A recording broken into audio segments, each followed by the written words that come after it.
Back in January, a seismic proclamation sent shockwaves across every real estate and mortgage hub, casting a shadow over homeowners and captivating the attention of aspiring Phoenix buyers. The prophecy, heralded by none other than Goldman Sachs, foretold a chilling echo of the 2008 market destined for Phoenix in 2023. Fast forward to today, and the time has come to separate crystal clear foresight from mere speculation. Did Goldman Sachs accurately predict the future, or has the banking behemoth missed the mark entirely? Let's find out. But before we do that, if you like local real estate information here in the Phoenix Metro, and you want to make sure you get all of our market updates, our news updates, as well as community and hotspot tours, you know what to do. Subscribe to the channel right now, smash that bell. That way we'll notify you every time we create new fantastic and popular videos right here on Phoenix Homes and Hotspots. And of course, if you have any questions, always feel free to reach out. You want to set up Homes and Hotspots tours, all you have to do send us a text, shoot us a call or an email, and we will get you all set up with that. Now let's get to it. Goldman Sachs. Were they right? Were they wrong? At the time, there was a lot of panic. People saw that article. People in the profession panicked. Buyers panicked. Sellers panicked. Everybody was like, what the heck? Goldman Sachs, the gold standard of Wall Street, said the Phoenix real estate market's going to crash.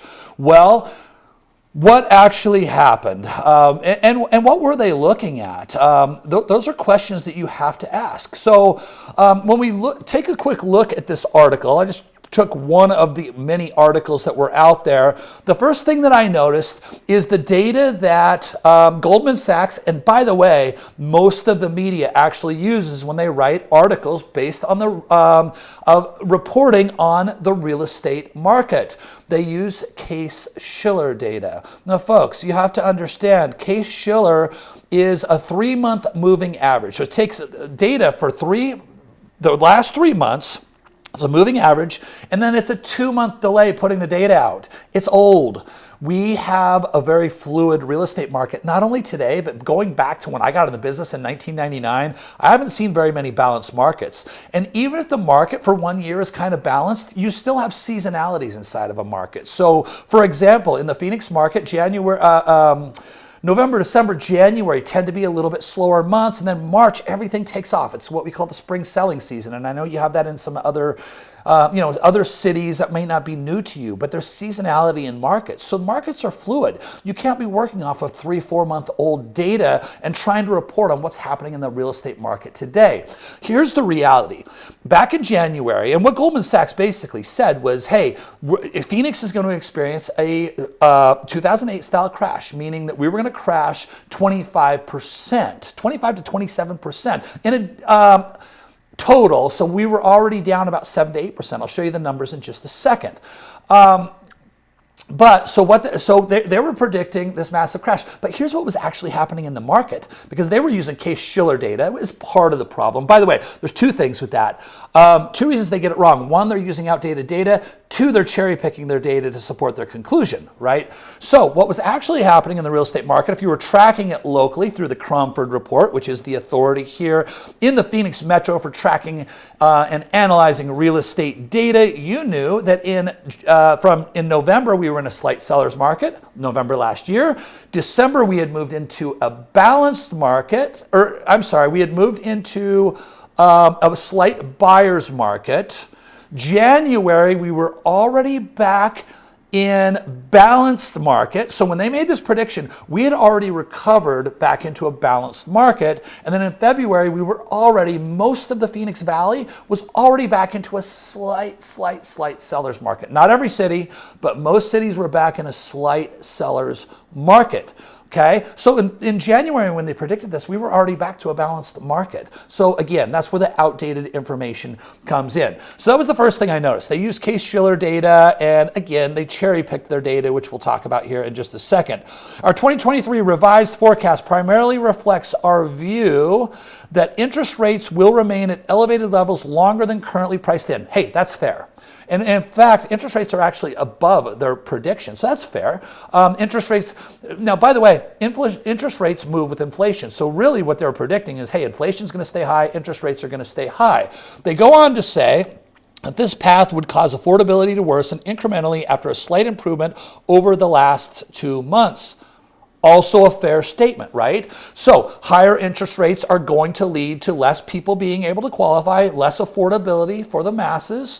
That is a true statement. Now, by the way, the reverse is also true. So if you're one of those people that right now you're able to buy and you're like, well, you know, interest rates are really high, so I'm going to stay away from purchasing right now, then guess what happens when interest rates go down?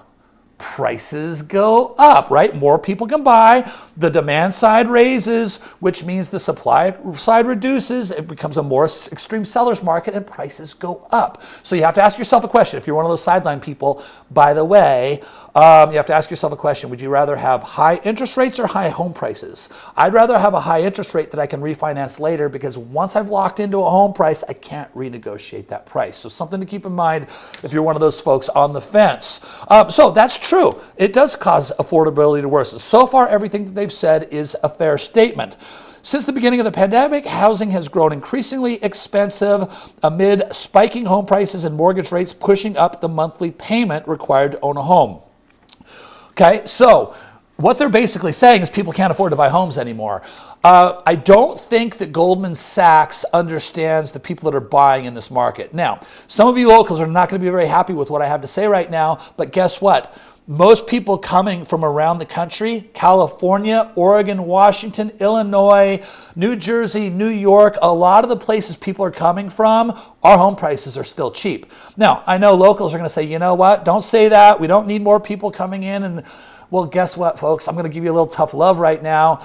You know what? It wasn't that long ago, 5-6 years ago, when some of you had the opportunity to buy with low rates and median home prices down around $300,000 Maricopa County wide, and you thought the sky was falling then. You were waiting for a bubble when rates were 3% and median home prices were $300,000. So I'm sorry that Californians and some of the other folks came in and spiked the prices up, but some of y'all had your opportunities. So now you got to look and say, where's the next opportunity? Well, guess what's happened though? So here's what they left out. Guess what's happened? With rising rates, guess what happened? Home prices did come down. They didn't crash, but they came down about 7-8%. So let's take a look at the numbers and let me actually show you what happened over the last year. In fact, the first thing you can see is the last 12-month change. This is Maricopa County, okay, which is essentially the county that makes up Phoenix Metro. Basically, is Maricopa County, right? There are some other cities in there, but Phoenix, we're talking Phoenix Metro. So only down 7.4% over the last 12 months. So 12 months ago, August of last year, home prices were at $526,000. I said I would show you where we were when Goldman Sachs made the prediction. So we went from $526,000 6 months prior, or 5 months prior. When Goldman Sachs made the prediction, we were at $489,000. So we were down about 8% already. Now, from there, what happened? From the time they made the prediction, Maricopa County was at let's call it almost $490,000.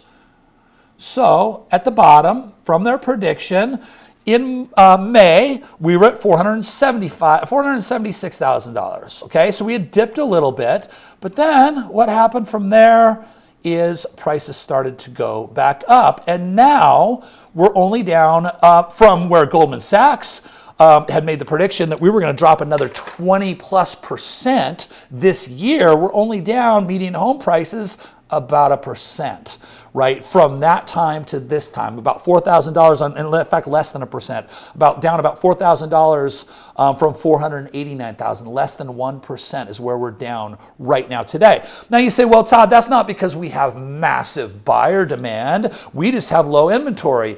Absolutely correct. So let's take a look at what they continue to say here. Okay, so Phoenix, obviously one of the 4 cities, will likely grapple with peak-to-trough declines of over 25%. We said that, presenting localized risk of higher delinquencies and mortgages originated in 2022 and 2021, in late 2021. How so? Because what they're basically saying there is, hey, people that bought in 2021 and 2022 don't have as much equity, so those people are going to get foreclosed on. Does that make any sense at all? The people that bought in 2021 and 2022, y'all, were people that were buying down around 3% interest rates. Why would they give that up? See, here's the thing. Back in 2008 and previous to that, basically the whole early 2000s, we were using adjustable rate mortgages for a lot of folks that actually didn't qualify for the homes, right? These are all people that are sitting on fixed rate mortgages, okay? So yeah, they don't have as much equity, fine. But they're not sitting on adjustable rate mortgages. Their payment is fixed. So what's the logic behind folks that bought in late 2021 and 2022? They just bought. Why are they going to get foreclosed on? They're on fixed rate mortgages. There's just no supporting evidence for that. They're not showing anything. Now you say, well, inflation has gone up. Well, it hasn't affected anything, right? It hasn't. And in fact, let's take a look at the numbers. Let's take a look at the foreclosure numbers real quick. Cromford report shows foreclosures per month. Notice of trustee sales at its peak back in March of 2009. There were 10,114 notices of trustee sale. Where are we at today? From 10,114 to 241. Come on, man. I mean, it's almost like they weren't trying. It's like, hey, let's throw a guess out there. Let's print it and see what happens. Let's see if we can create a frenzy. I'll predict why they did that here in just a second.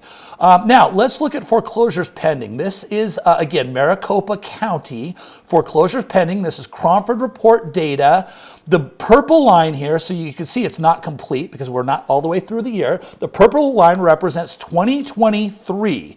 Okay, this is foreclosures pending in Maricopa County, okay, and this goes back for the last 8 years. So you can see the only 2 years where we were below where we're at right now, barely in 2022, we had 853 at this time, and in 2021 we had 557.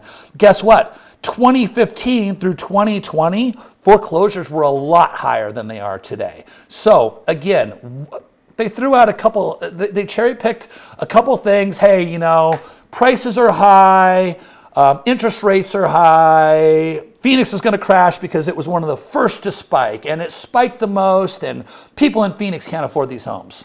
And by the way, a lot of people in Phoenix can afford these homes, but not only that, again, where are those people coming from? So, cherry-picked, outdated statistics. Shame on you, Goldman Sachs, and everybody that printed your garbage. All right, if we go down, Diane Swank of KPMG said she also predicted about a 20% drop. She noted the cooling tech sector where big firms are cutting jobs by the thousands.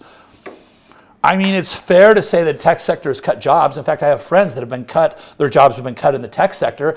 But again, it's a cherry-picked statistic. I mean, that alone is going to crash Phoenix home prices 20%. By the way, over the last decade, we've added a ton of tech jobs. So we're adding so many tech jobs, bringing more higher paying jobs to the Phoenix Metro. I would argue that the tech sector is actually what's keeping our market fairly resilient right now, is because we're adding more high paying jobs month after month, year after year here in Phoenix Metro. Thank you, California, for that. And then last but not least, it's likely that the largest declines in home prices will come in areas that saw the biggest spikes in the last few years. Oh, that's not the last thing. So the biggest spikes in the last few years. Well, okay, so let's talk about that. I touched on it a second ago. Let's talk about it. That is what happened in 2008. And in fact, that's also what happened in 2006. So I got into the real estate business in 1999. And what happened was that I was in the Vegas, by the way, 1999 to 2004. I moved to Scottsdale in 2004. From 2001 to 2003, in 1999-2000, Phoenix and Vegas had similar median home prices around $160,000. Californians flooded Vegas. They saw an opportunity. They had gotten priced out of their markets in California. They saw an opportunity to invest and buy second homes in Las Vegas, and they flooded the market for 2 years, from 2001 to mid-2003. At the time, I was working with mostly investors. So I picked up and moved all my investors in early 2004 into the Phoenix market. That's when I moved to Scottsdale. Then the Phoenix market took off. Well, so they're right. I mean, historically, the markets that have that heavy trajectory on the front end, that the first will drop the fastest. So a lot of markets tend to follow those markets. So California took off. Californians went to Vegas. California cooled off. Vegas heated up. Vegas heats up, and all of a sudden becomes overheated. Vegas slows down, and Phoenix heats up. But again, we've talked about some of the differences between today's market. In today's market, people are locked into low interest rates. They have a lot of equity, not the late 2021 and 2022 people, but they're locked into low interest rates. Everybody, for the most part, is locked into low interest rates, and most of them have a ton of equity. So that's why we're seeing low supply side, and that's why you're not seeing all these homes come on the market and actually crash the real estate market, which was what happened back, one of the things that happened back in 2008. By the way, it also happened in 2006 in Phoenix as well. And the last thing here, the Phoenix and San Diego are the top two markets in the U.S. in terms of the number of buyers that get concessions, according to Redfin. I don't know why they threw that into this article. That doesn't look like anything that Goldman Sachs actually said or any of these other people. It sounds like something that they just decided to add to the end of the article, because nobody is quoted on that. But let me say this. What they're assuming there is they're assuming that somebody that receives concessions is a needy buyer.